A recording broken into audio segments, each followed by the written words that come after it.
It's live, it's not crime fiction, it's for real. And it's you that makes it work.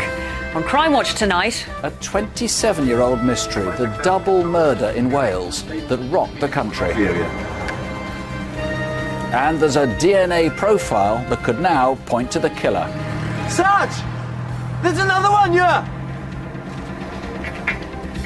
The bungling young robbers who, in their panic to escape, almost killed a woman driving past. The truck driver caught on CCTV who hit a scooter rider and callously drove on. And he set off on his bike and waved at the bottom of the road like this. Could see his hand going. And that was the last I saw of him. But at least to give him a kiss to her.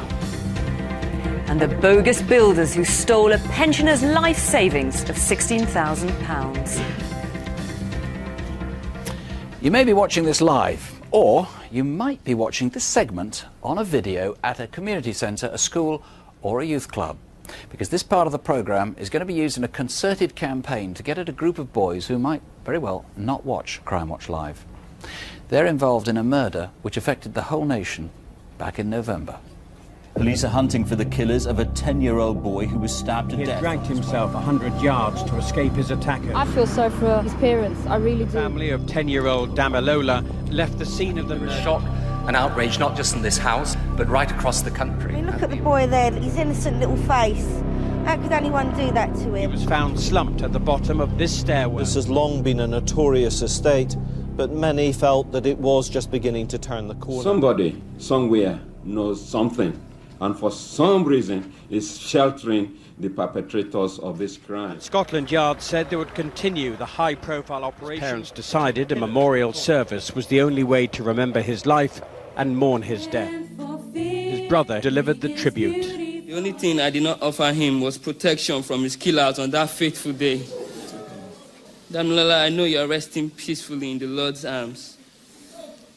Please forgive me for not being there for you.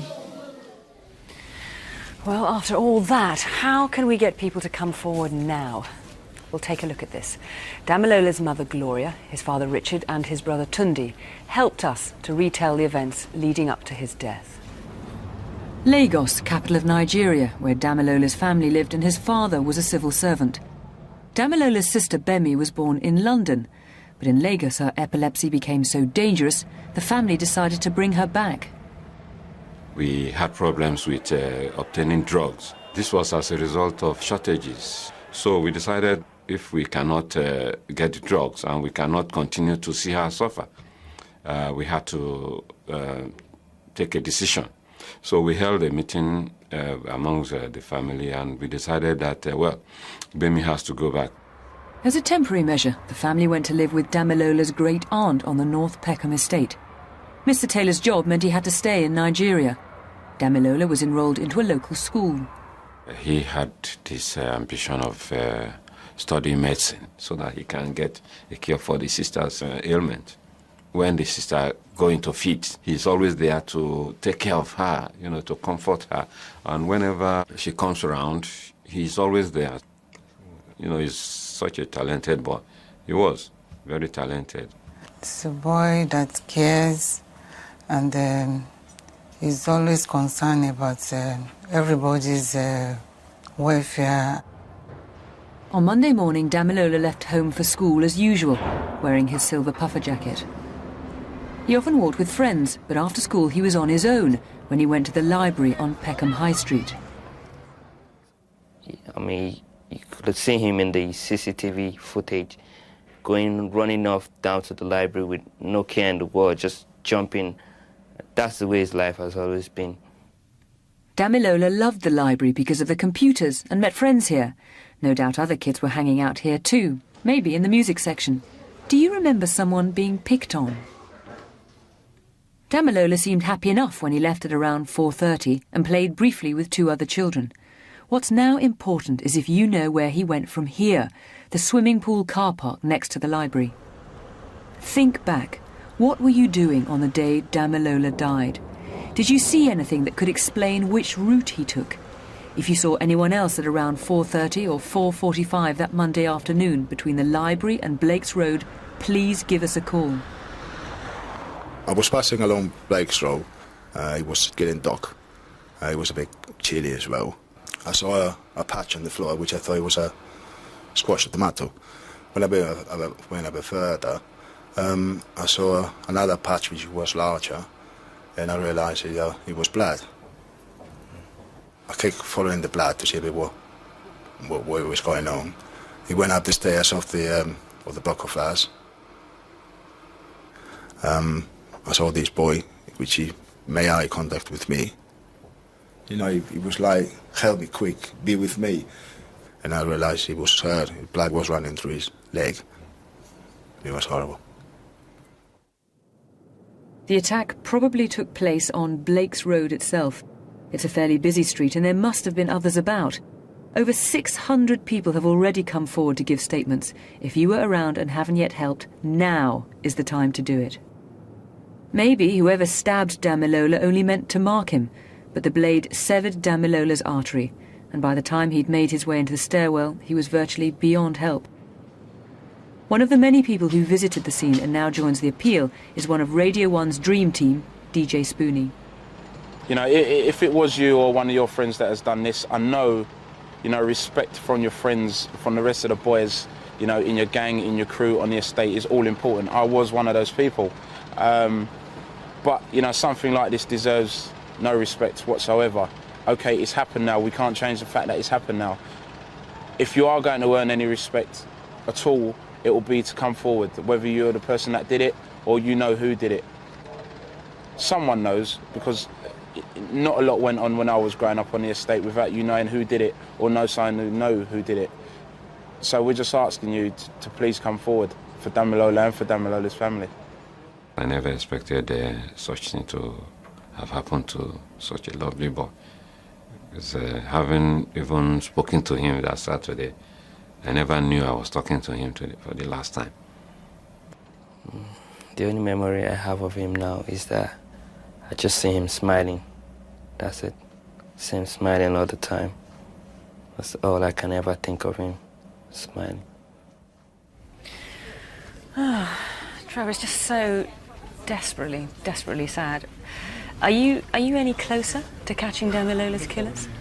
I've got a lot of information in the inquiry which is telling me that those responsible are probably a group of young people not much older than Damilola himself. I believe that the injury that actually caused Damilola's death was probably inflicted by a single member of that group. And whilst I'm conducting a murder inquiry, I am alive to the possibility that Damilola's death could have been unintentional. If one of the gang who was there, who didn't actually do it, but saw what happened, if one of them comes forward to you now, they're going to get into a lot of trouble, aren't they? Somebody who saw the incident, didn't take part, is a witness, and a witness that we desperately need to speak to. And I would appeal to members of the family of that individual who are probably well aware of what happened and could well be under a lot of pressure. Please come forward. I would say to the young person involved, you must come forward. You need to tell us what happened, and you need to get this off your chest at an early opportunity. Now, if you're going to treat that person as a witness, can you protect them? Absolutely, and I will give an undertaking here and now that anyone that comes forward as a witness and fears that they may be intimidated or members of their family may suffer as a result of talking to us, we will protect them, and I can give an undertaking. So even if they were in the gang, they saw what happened, you will treat them as a witness. What if they don't come forward? Well, what I would say then is they would leave me with no alternative but to believe that they were in some way involved with Damilola's death. I would say to them, we're not going away. We're going to keep coming. We're going to keep coming back to the estate. We will catch these individuals. And if they don't come forward, they can find themselves in an awful lot of trouble. OK, Trevor, well, you heard it there. Come forward. It's going to be a lot worse for you if you don't. The number to call is 0500 600 600, here to the studio. And there are other detectives standing by in the incident room. That's on 020 8247 4567. Individual calls really do make such a difference. Since last month, there have been 13 arrests on Crimewatch appeals, 11 because of calls here to Crimewatch, and so far 4 convictions.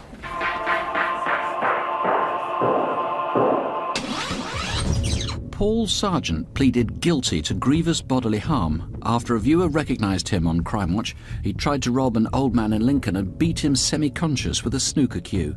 Paul Sargent was given probation. Remember this, a firebomb thrown through the door of a nightclub in Doncaster.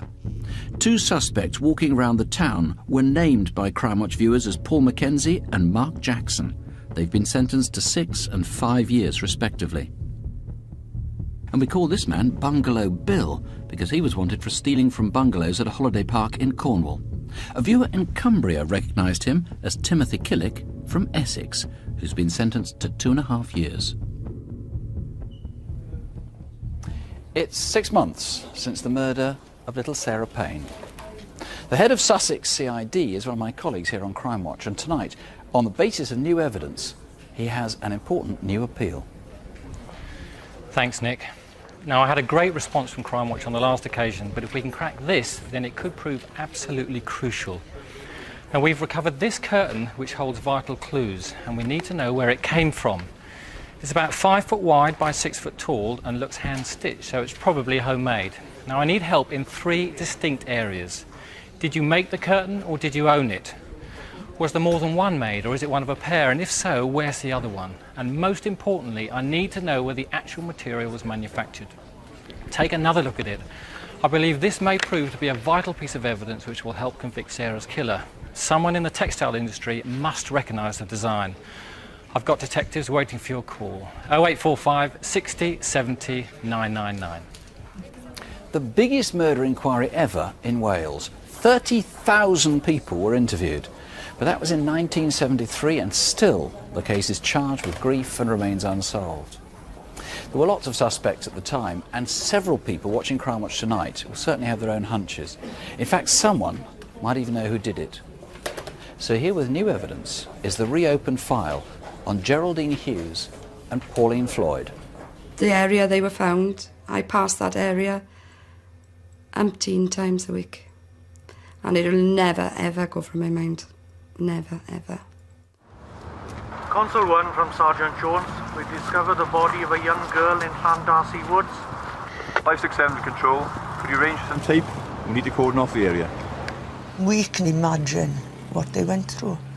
They must have been terrified. Sarge! There's another one, yeah! We live with that every day of our lives. To think what them 2 girls went through. And that is the nightmare. Constant nightmare, night after night. Geraldine was very bubbly, very lively. She loved her dogs and her cats and her rabbits. Pauline was quieter. She was very small, like a little doll. She always used to have these freckles, but she always used to say, "Why did I have freckles?" And she used to try and wipe them off sometimes, but there were so many. On the night of the murders, the girls arranged to meet outside the Smith's Arms pub in Neath Abbey, and from there they planned to travel into Swansea. I was going to go with Geraldine and Pauline to Swansea, but because I'd started a new job, I didn't have much money, so I just didn't go. That Saturday was the day of the annual Neath Fair, and all the buses travelling back to Swansea were full. It's going to be hours before we get one now. It's 3 now. It wasn't unusual to hitchhike. It was the thing that was done, and you wasn't afraid to do it. We thumbed lifts, and a lot of other girls of our age thumbed lifts at that time. Oh, thanks for stopping. Do you want a lift, girls?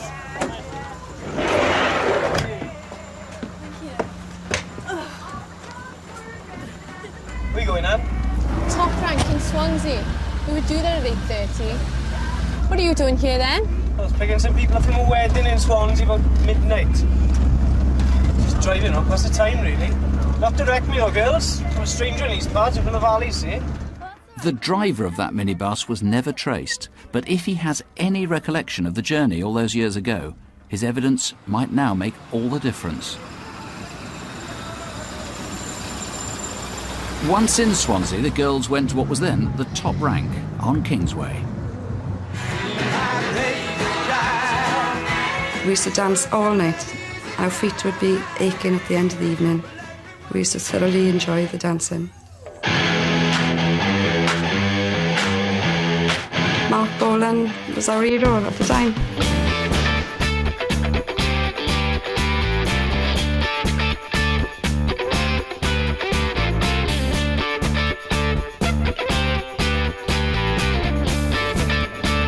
By the time the club closed at 1 a.m, Pauline and Geraldine had missed their last bus home. So they decided to hitchhike back to Llandasi, where Geraldine lived. Many people said they'd seen Geraldine and Pauline getting into a light-coloured car, possibly an Austin or Morris 1100. Did you see them? Or were you the driver that gave them a lift?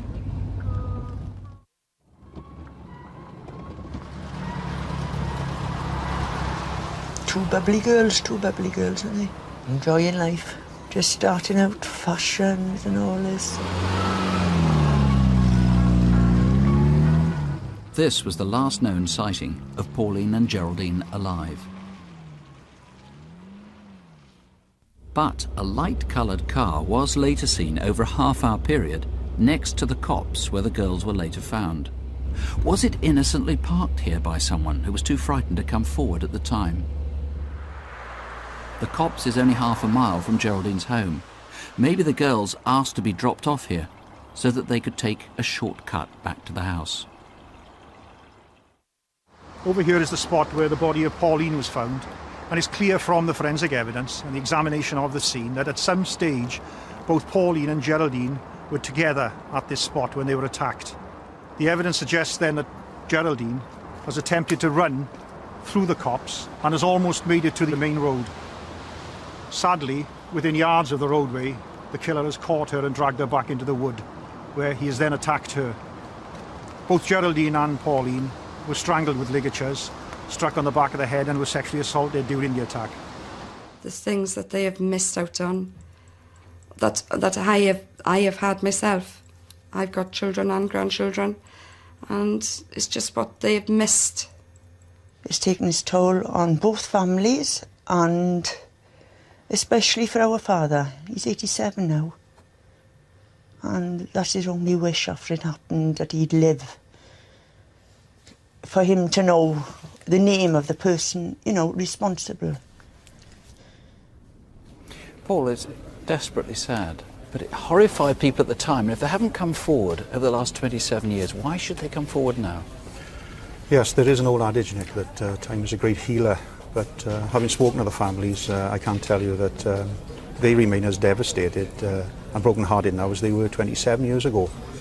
But there may be men out there that were spoken to at the time and may feel that they're suspected of the offence or might have been suspected of the offence. And I would ask them now to come forward. We can now eliminate them from the inquiry. Very simple elimination with a swab. 5 minutes with a cotton swab. What about people who had suspicions at the time?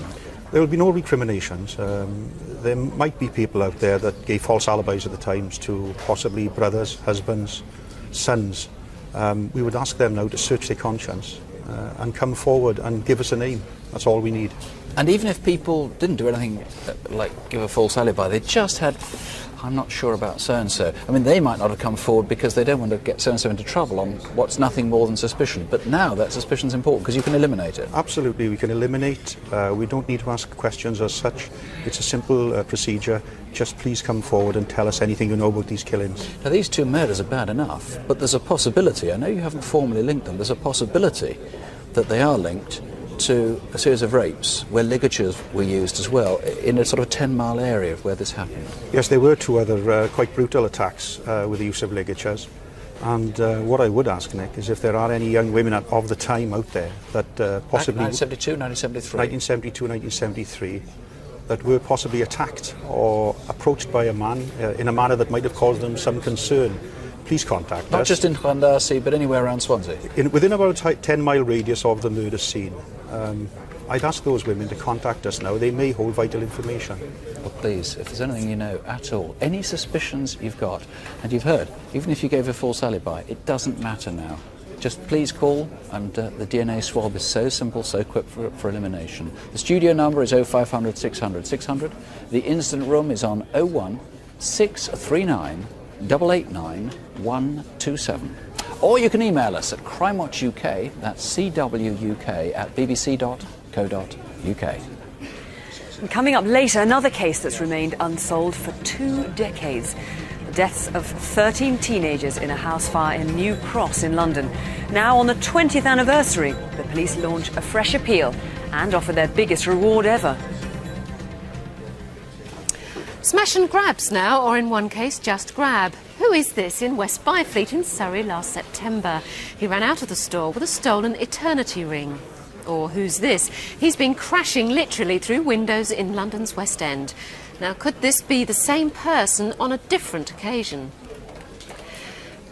And who's the man with the paving slab in Westbourne in West Sussex? This is one of several attacks on the same store. Call the studio on 0500 600 600. How good are you at remembering faces? This one, for example. Benjamin Antwi is wanted after a colleague of his was attacked with a bow saw and terribly injured. Or Peter Thomas O'Toole, who jumped over the dock and escaped from a court as he was being tried for a savage attack on a boy in a chip shop. And Paul Atkinson is suspected of attacking his wife with a kitchen knife. His 4-year-old son was in the room at the time. Now, these are very violent crimes. Help us find them. 0500 600 600. Coming up, the scooter rider knocked over by a lorry, hit by a dozen vehicles and killed. The truck driver wrenched the scooter wreckage from his cab and drove away. Please help find him. And the biggest ever hunt in Britain for a serial rapist. For 10 years, he's escaped detection. Take your safety belt off. Don't move or slash your face. Tonight, we've a new and potentially powerful clue. If you were planning a robbery with a getaway car, you think you'd at least make sure you knew where it was parked and where you were going to go in it. A gang who robbed the Bristol and West in Winchester seemed to have been a pretty clueless bunch, though their bungling nearly killed an innocent motorist. Vehicle's now 115 miles an hour, approaching slow-moving traffic again. He's still swerving between the lanes, deliberately attempting to block those helicopter being thrown from the vehicle. Kept shot 110 miles an hour. It's the worst driving I've ever seen on the motorway, and it was certainly the most dangerous driving I've ever seen. Back into lane 1, 15. He was going at a horrendous speed when he came off the motorway. We know he went through a red light at the top of the slip road, straight onto the roundabout, and collided with a member of the public.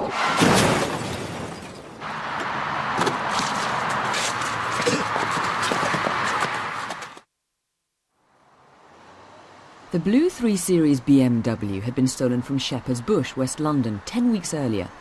Then, in December, it appeared in Winchester, Hampshire, and parked in St. Peter Street near the town centre.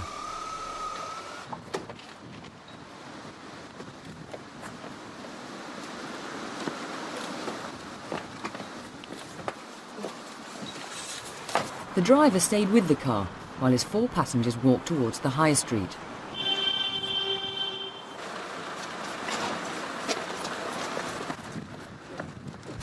Give us the money! Give us the money! Give us the bloody money! Where's the safe? Where's the safe? Where's the safe? It's locked. Where's the keys to the safe? It's locked. Give us what you got! Come on, give us what you got!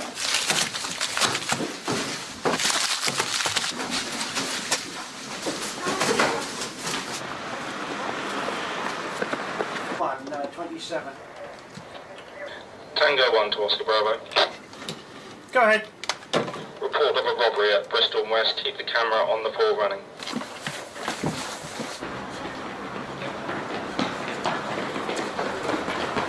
I don't think they actually knew the area very well because they appeared to run past the alleyways, which they should have run down straight away. Running down the alleyway next to Champion Sport. Yeah, well, keep me updated. White Control Police 8. Police 8, okay. Across St George's Street into St Peter's Street. One of them appeared to mess around and play with his sock and stop and drop behind the rest of them.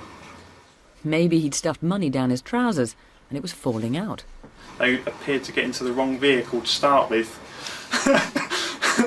They got into the car that was at the front. Eventually they found the right car, but there was more of their bungling to come. Yeah, Roger. Tango 1 Oscar Bravo, can you get a registration? Unfortunately, no. But a police officer knew which route they'd need to take and got their number. Winchester has a complicated one-way system, and the escape car had to pass the police station. An officer spotted it and pulled out to follow. Once on the M3, a traffic car took over in pursuit.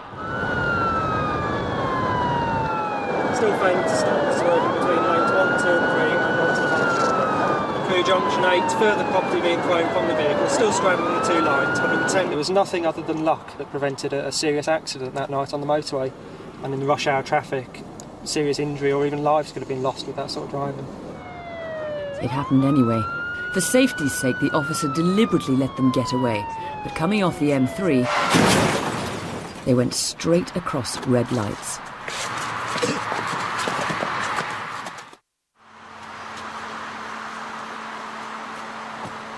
There's a balance between the need to get hold of these guys who'd committed the offence in Winchester, but also there has to be a priority, and the priority has to be the member of the public who's just been injured.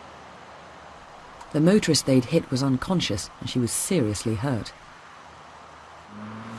In the town of Hook, not far from the crash site, a security guard noticed 3 youths in the company car park. Oi, what you doing? We're just taking a shortcut. We ain't been up to nothing. He remembers one had a cut on his forehead.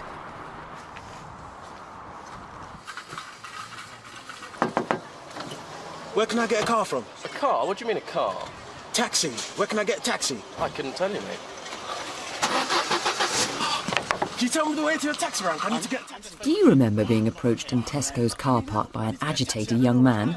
Or did you see the youths inside the store on Monday, December the 11th? Capital cars. I need a cab. London. To London from Tesco's? Yeah, no, sorry, I've got nothing free. All right. I thought it was a hoax. We've never had a call from Tesco's to go to London, obviously because it's next to the station. And it sounded like kids. Just the voices were just too young. Sometime later, 3 youths were seen just outside the station. There'd been a landslide, so there were no trains to London. Did you see them go by train to Basingstoke instead? Or do you remember giving them a lift? Because from here, they appear to vanish. Considering how disorganised they were, it's amazing they managed to get away.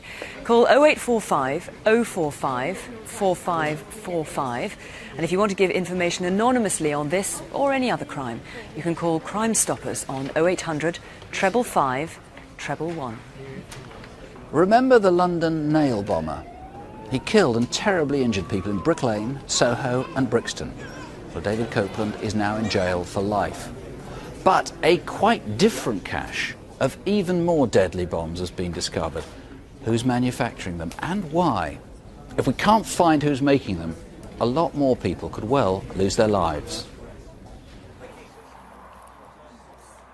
This is Sireford near Cheltenham in Gloucestershire, and the bomb discovered here is by any means seriously sophisticated. It was found by a gamekeeper in August. It had been primed but hadn't gone off. It was flanked by 2 MDF boards which would have measured the impact of the bomb.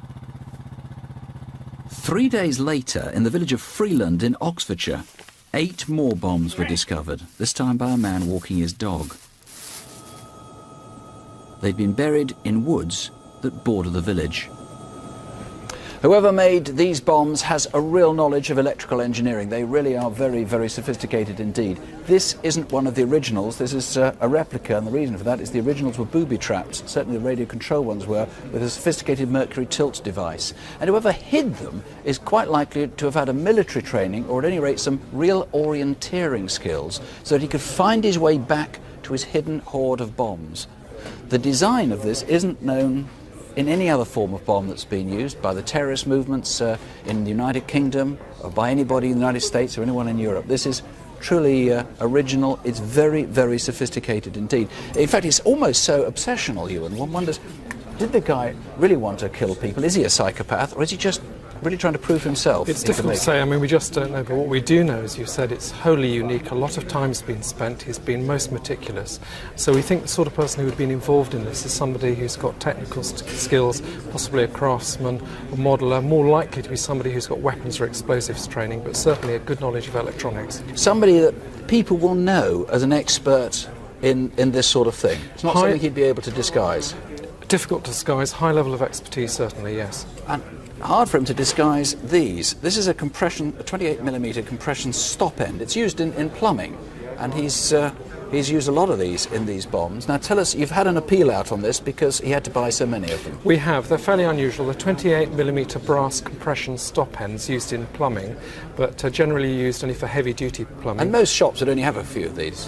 Absolutely. He bought... we're trying to eliminate somebody who bought 32 all in one lot from Marston Road Plumbing Store in Oxford about a month before the Oxfordshire bombs were found. 32. Now, in the 9 bombs you found, that accounts for 18, 14 left, so there could be 7 more bombs out there. There may well be, I'm afraid. The man who bought these said that he wanted them for furniture. He was a tall guy, 6'2". He was tall, 6'2" and slim, with brown curly hair, wearing a brown sweater. Now, you've bought a toy car, which is a remote-controlled one. Actually, it's a toy van on one side, isn't it? And then a toy car on the other. Yes. What's the significance of that? The 3 of the devices were remote control devices, and the remote control mechanisms were actually taken from a car identical to this. So if somebody's seen one of these cannibalised and it fits with the sort of person who could possibly make one of these, yes, you want to know. Please. And the sort of description, well, possibly the tall man, that you want to eliminate that from the shop in Oxford. The other possibility is a man seen in Salford, in Gloucestershire, where the bomb was found. Yes, exactly. This man was seen in precisely the right spot a few hours before the bomb was actually found, the evening before. What does he look like? He's described mid-40s, with a full beard and sort of greying hair, wearing a blue hiking jacket. Mid-40s with a big beard. Do you know anybody like that? Anybody with a fascination with bombs? An obsession or perhaps a hatred enough to make them or even use them? If so, really, you can't take a chance on this one. Who are you thinking of? What's the name? Please give us a call. Let the police eliminate them from the inquiry. It's a free call to 0500 600 600 or 01 865 33 5252. 3 armed robbers now. First, could this be your granny? She was in Norwich last month wielding a handgun, believe it or not. Now, she seems to be in her early 60s. We call this one the sunglasses robber. He's in Greenford in West London, but this was back last May. The shades aren't much of a disguise, so tell us who he is. And if you've heard the expression dying for a fag, well, here's a man threatening to kill for one. He's in an off-licence in Farnham Common in Buckinghamshire 2 months ago, demanding cash and, yes, cigarettes. Recognise the dirty, matted hair stuffed under that baseball cap?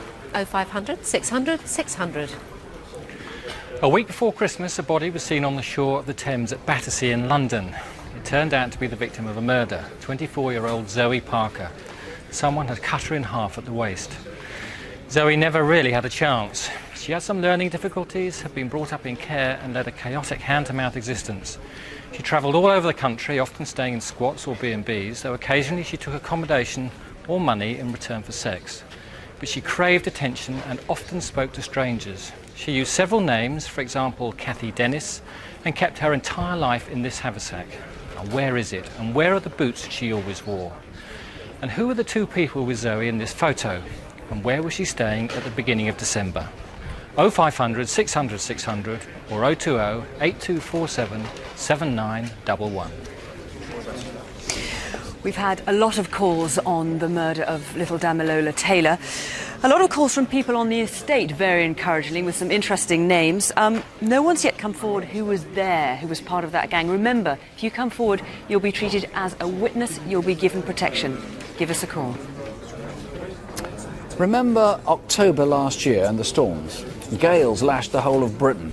And before dawn on Monday the 30th of October, it really wasn't a great time to be on the roads. But high winds and driving rain really weren't the biggest problem on the M40 near Warwick. A lorry driver rammed a motorcyclist from behind and then drove on. Ron Cobbledick was killed. He'd been riding from his home in Lancashire all the way down to Slough in Berkshire, where he spent his working week. We were married for 13 years, last July. Well, I met him at work. We both worked at the same factory. We made up our minds on the Monday, got the licence on the Tuesday, and got married on the Thursday in the lunch break. Had a bacon butty first, and then went and got married. It was just like us, just impulsive, like. With the weather being bad and everything, and changing the clocks and that, he set off at 3 that morning, and he always checked everything on his bike, and he switched everything on, indicators, and give him a kiss and a cuddle, wrapped him up with his scarf, put the scarf round him. I always stood on the doorstep in my dressing gown, waving him off. I'll see you next week. Right. Ring me up as soon as you get there, won't you? Yes, promise. And he set off on his bike and waved at the bottom of the road like this. I could see his hand going on. And that was it. That was the last I saw of him. But at least I gave him a kiss, ta-ra, and waved him off, didn't I? Ron's 5-hour journey took him down the M42 until just after 6 a.m. he joined the M40 at junction 3A, and here he is in the near side lane heading south. Moments later, this Volvo FL7 or FL10 came down the M40 in the middle lane. At maybe 50 miles an hour, the lorry moved into the near side lane, where, in bad conditions, Ron was doing 35. The truck hit the scooter from behind, throwing Ron into the air and trapping the wreckage underneath the cab. Ron was then hit by maybe a dozen vehicles. The truck driver stopped on the hard shoulder, but instead of running back to see what he could do, he made a phone call, he dragged the bike's remains from underneath the lorry, then continued on his journey. Take another look at the lorry, driving south on the M40 early Monday morning, the 30th of October, a red and blue Volvo F7 or F10 with an illuminated sign or lights on the front grille. You know, I'm thinking, Joe, I haven't rung me, he must be late, he's got stuck in traffic. But then, about 10:30, a policeman come to the door. He just said, Audrey cobbled it. And I said, yeah. He says, please, can I come in? I said, no, you can't. No, I don't want to know, don't go. I just wouldn't let him in. I just wouldn't let him come through the door. He said, I've got to come in, so I let him in. He says, sit down. I said, no, I'm not sitting down, I'm not sitting down. In my mind, I'm thinking, if I don't let him in, he's not going to tell me. If I don't sit down, he's not going to tell me. But I knew. Who drove that truck? It's red and blue, an F7 or F10, and lights on the front grille, heading away south on the M40 early on a Monday morning last October. Please call us. Or call 01926 415 257. If you live in Peterborough, you must know about the rape last month in Paston. It's had huge publicity locally, but maybe you haven't realised how you can help. It's the simplest thing. Please give us a call if you were in the local spa shop in Welland Road between 5 and 8 o'clock on that evening. If you haven't heard what happened, let me just say that a 16-year-old girl was hit on the head until she was in a coma and then raped.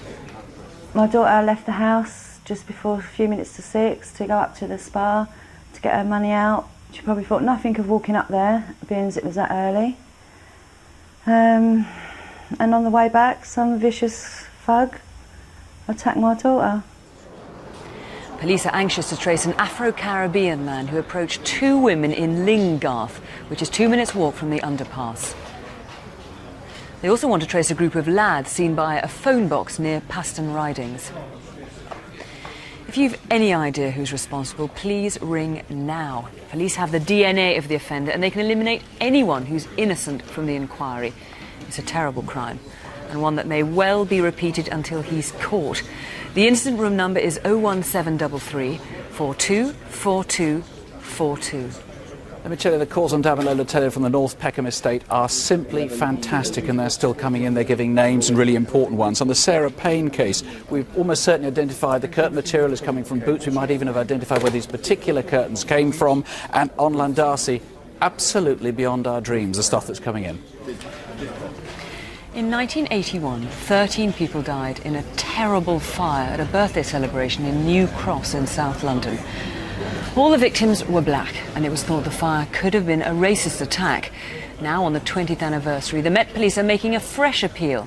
They want to trace everyone who was at that party, and they've put up the biggest ever reward. Velvetina, your son, He was at that party and he died because he was at that party. Yes. Just tell us a little bit about him.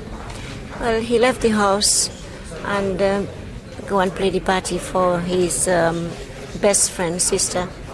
Yvonne was Robert's sister. And he set his music, he and his other friends.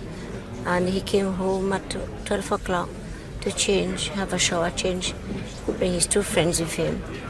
And then they went back at 1 o'clock in the morning. And he came and said good night to me before he left. That was the last time I saw my son, until 6 o'clock in the morning when my husband get the phone call. It's the main thing. We didn't have time to say goodbye properly to him. We missed him very much. I'm sure you do. We all loved him very much, brothers and sisters. And Nerissa, of course, your son died as well in the fire. And just to add to the tragedy, his girlfriend was pregnant at the time. Yes, she was. But he never lived to see his daughter. She's such a lovely girl. And she gets upset very much when you speak about it. And how, it's 20 years now, what would it mean to you to get this resolved now, to find out who did it? Well, it would mean a lot, not to me alone, but to the families that lose their children. Because I'm sure we all love our children. And I don't think, well, we'll never rest until we know the truth. Well, we're here tonight to see if we can find the truth. Magnus, the black community and the press criticised the police at the time of the initial investigation. Now with this much more recent investigation, why should people come forward now? We think now there's a real possibility for progress in this case. People who assisted the investigation in 1981, we'd asked them to think again about what they said. Is there anything more they could add? Or people perhaps who didn't, for reasons to do with friendship or loyalties, share information with us, began to think again about that and come forward, contact the Crimewatch control room for information. And what do you know about how the fire started now? All the tests now indicate the fire started within the house. A deliberate act, probably, possibly a lighted match or cigarette lighter held against an armchair in the ground floor front lounge, and from there it spread throughout the house.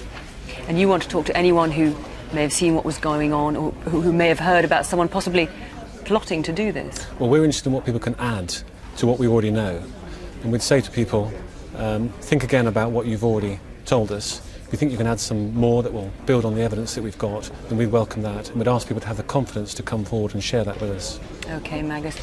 You know, I remember this so well because I was at school just down the road from where this happened, and every day I'd go past on the bus and see that burnt-out house. And it was just a terrible sight. Please call in if you can help. The police need to hear from you. Call 020 8247 5200. It's been a year since we appealed about Operation Eagle, Britain's longest-running inquiry to find a serial rapist. It remains a big investigation centred on Bath and Bristol, and they now have DNA. In fact, tonight the appeal is nationwide. The attacks began in Bath in 1991, and the last reported was early 1999. Move over. He put a blindfold over my eyes. I didn't know what was going on. I was so scared, so frightened. The man attacks women in or around their cars. He strikes when it's dark, sometimes in the early evening, sometimes very late. Take your safety belts off. His initial attack is swift, usually demanding money. Don't move or slash your face. And he always threatens violence.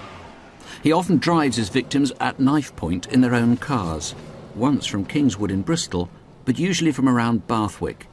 His fetish is tearing the crotch from his victim's tights, and if she isn't wearing tights, he produces a pair himself. Put these on. Be careful, don't grip them. He takes his victim towards the south of Bath and seems to know the area well, including little villages and lanes. Just before Christmas, the police circulated 40,000 of these leaflets to people in Bath, and tonight, through Crimewatch, the questions are going nationwide. Can you match the following to anyone you know? A slim white man between 30 and 50 who's a good driver, someone who knows Bath well, including the back lanes and walkways, and may have some connection with Kingswood in Bristol. If you said yes to all of that, can you also link at least two of the following? Firstly, a man who has a tights fetish, maybe during sex. He may even tear the tights. Secondly, he used to own a Batman Forever baseball cap. And thirdly, someone who's been out of the house in the evening or early hours, and you've had suspicions about where he's been. Stay in the car for 5 minutes and don't call the police, or I'll burn your house down. After each rape, the man drives his victims back to where he picked them up, perhaps because he has his own car parked nearby. In fact, we now know that after a failed attack in January 1999, a man was seen running from the scene, and shortly afterwards, a vehicle was seen driving rapidly away. It was a silver four-door saloon with tinted or darkened windows.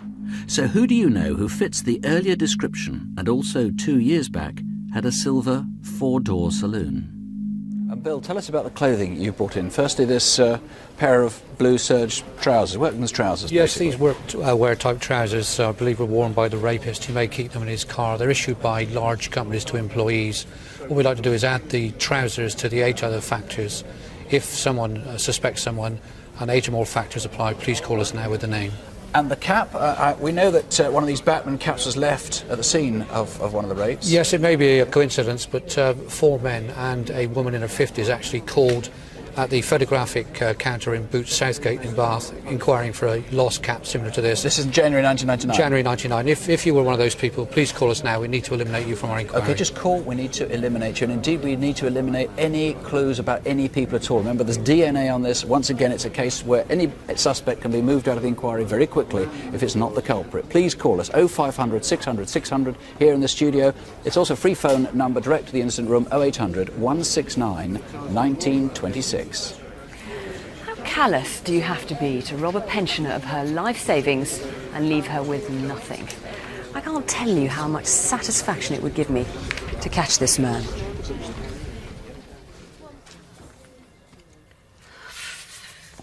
Yes, I've tried that. This morning. Oh, right, thank you.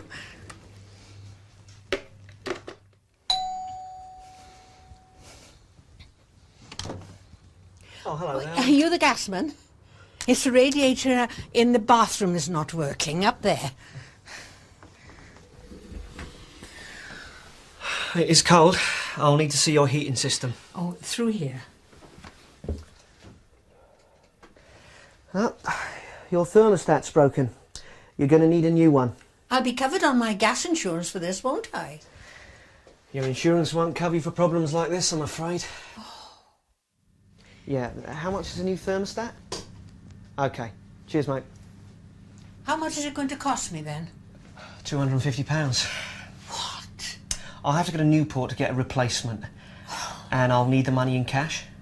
What sort of company expects that amount in cash? Company rules, I'm afraid. Well, I don't have that sort of money in the house. I could give you a lift to the bank if you like. What about a cheque then? Sorry. Oh. Well, you'll just have to take me to Rubina. OK, not a problem. The man drove a white transit-style van. He didn't stop outside the bank in Rubina, but drove further, down a residential street. When you could have parked a lot closer.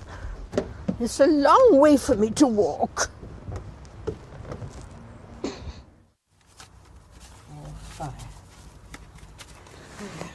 Cheers. I'll go into Newport, be back in the afternoon. Good afternoon, British Gas. Come to check your radiators for you. The conman had struck lucky. He was between 5'7" and 5'10" tall, of medium build with brown hair and a slight moustache. He was wearing blue clothing with an identification badge. 9 days later, police believe the same man struck again. This time, he had an accomplice. The night before, it was terrible. Very wet, very windy. Hello there. I've been doing some work on a roof up the road, and I couldn't help but notice you've got a few tiles off your roof. I could do the work for you. How much would that cost me? Well, it's going to be about £400. That's a bit excessive, isn't it? Could you do a cheque first? Yeah, right.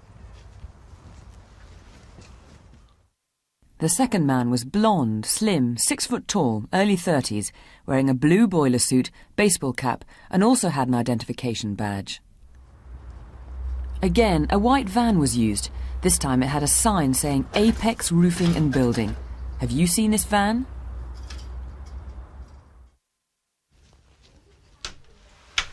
We've done the repairs. We just need to get up into the roof to check them. But I didn't ask you to do the repairs.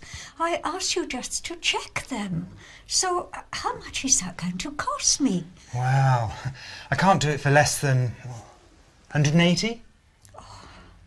Oh, all right then, all right. I'm not a foolish person, I hope not, anyway. I thought they were honest, and I thought they were proper working people. Oh, you've left muddy footsteps on my carpet. Oh, yeah. Have you got some newspaper to clean up the mess? Oh, they must have been very cool people. Very cool, and they must have done it before. Oh, cheers. Would it be possible to have the payment now? Oh, they were so calm. I can't believe how calm they were. I'd like a receipt. Oh, you don't have to worry about that. We can write the receipt out in the van. Oh, yeah. It happened so quickly, it was like lightning. I can't believe how quick it happened. I knew something had happened. These princes, they were in the bedroom. Why should they want to go across the bedroom? They had found and taken her life savings of £16,000.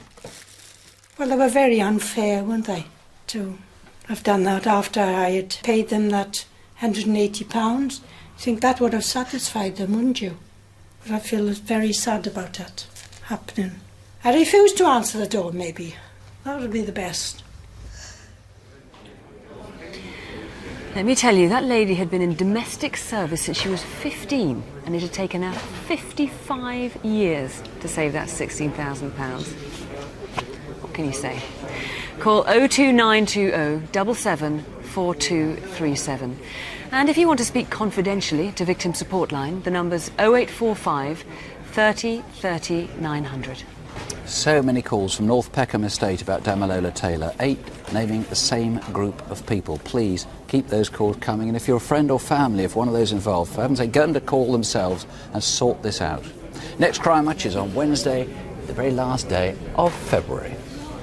And there are more numbers on CFAX on page 61, and we still have calls coming in with more clues and more names. So come back at 11:05 for Crimewatch Update. Join us then. A closing word on the latest crime statistics. The apparent rise in violent crime is almost certainly due to more reporting of crime and a good deal more minor offences, certainly much more minor offences than the sort of things that we show you here on Crimewatch. So don't have nightmares. Sleep well. Good night. Good night.